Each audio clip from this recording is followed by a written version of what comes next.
ಗುರು as expected toss ಗೆದ್ದು first bowling ಮಾಡ್ತೀವಿ ಅಂತ ಹೇಳಿದರು ಪ್ರ್ಯಾಫು. ಪ್ಯಾಟ್ ಕಮಿನ್ಸ್ ಆ ಕಡೆಯಿಂದ ಹೇಳ್ತಾರೆ 240 ಪಾರ್ ಸ್ಕೋರ್ ಅಂತ. ಅವ್ರು ಹೇಳ್ತಿದ್ದಂಗೆ ಗೊತ್ತಾಗೋಯ್ತು ಇವರು ಮತ್ತೆ ಕಣ್ಣಿಟ್ಟಿದ್ದಾರೆ 277ಗೆ ಅಂತ. ಅನ್ಕಂಡಂಗೆ ಮಾಡಿದ್ದಾರೆ ಗುರು. 287 ರನ್ಸ್ನ ಹೊಡೆದಿರೋದು. ಕಳ್ಕೊಂಡಿದ್ದು ಬರೀ 3 ವಿಕೆಟ್ ಗುರು. ಟ್ರಾವಿಸ್ ಹೆಡ್ಡು, ಕ್ಲಾಸನ್ನು, ಮಾರ್ಕ್ರಮ್ಮು, ಸಮದ್ದು ಎಲ್ಲರೂ ಹಾಕೊಂಡು ಚಚ್ಚಿದ RCB ಬೌಲರ್ಸು.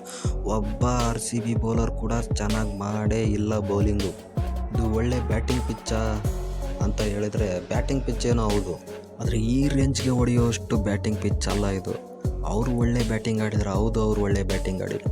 ಅವರು ಒಳ್ಳೆ ಬ್ಯಾಟಿಂಗ್ಗೆ ಸರಿಯಾಗಿ ನಮ್ಮವರು ವರ್ಸ್ಟ್ ಬೌಲಿಂಗ್ನ ಹಾಕಿರೋದು. ಈ ರೇಂಜ್ಗೆ ವರ್ಸ್ಟ್ ಬೌಲಿಂಗ್ನ ನಾನು ಜೀವನದಲ್ಲೇ ನೋಡಲಿಲ್ಲ. ವೈಡ್ ಮೇಲೆ ವೈಡ್ಗಳು, full ಟಾಸ್ಗಳು, ಬೌನ್ಸರ್ಗಳು, short ಬಾಲ್ಗಳು, stump to stump, ಒಬ್ಬ ಕೂಡ ಬೌಲಿಂಗ್ ಹಾಕಿಲ್ಲ. ಎಲ್ಲ ಆಚೆ ಕಡೆನೇ ಹಾಕಿದ್ದಾರೆ ಬೌಲಿಂಗು. ಅದಕ್ಕೆ ಆಚೆ ಕಡೆನೇ ಕಳಿಸಿದ್ದಾರೆ ಅವರು ಕೂಡ. ಆ ಟ್ರಾವಿಸ್ ಹೆಡ್ಡು ಏನು 39 ಬಾಲಲ್ಲಿ ಸೆಂಚುರಿ ಮಾಡಿದ್ದಾನೆ ಗುರು.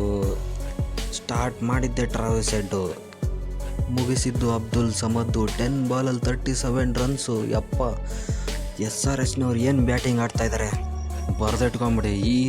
ಈ ರನ್ಸ್ನ RCB ಚೇಸ್ ಮಾಡೋಕ್ಕೆ ಸಾಧ್ಯನೇ ಇಲ್ಲ. 287 ರನ್ನ ಚೇಸ್ ಮಾಡಿದ್ರೆ ಇತಿಹಾಸ ಆಗೋಗ್ಬಿಡುತ್ತೆ. ಇಡೀ ಫ್ರಾಂಚೈಸಿ, ಇಡೀ T20 ಕ್ರಿಕೆಟಲ್ಲೇ ಹೈಯೆಸ್ಟ್ ರನ್ ಇದು. ಬರೀ IPL ಮಾತ್ರ ಅಲ್ಲ, ಇಡೀ IPL 10 ವರ್ಷ ತೊಗೊಂಡಿದ್ರು ಗುರು ಬರೀ 263 ಮೀಟ್ ಮಾಡೋಕ್ಕೇ.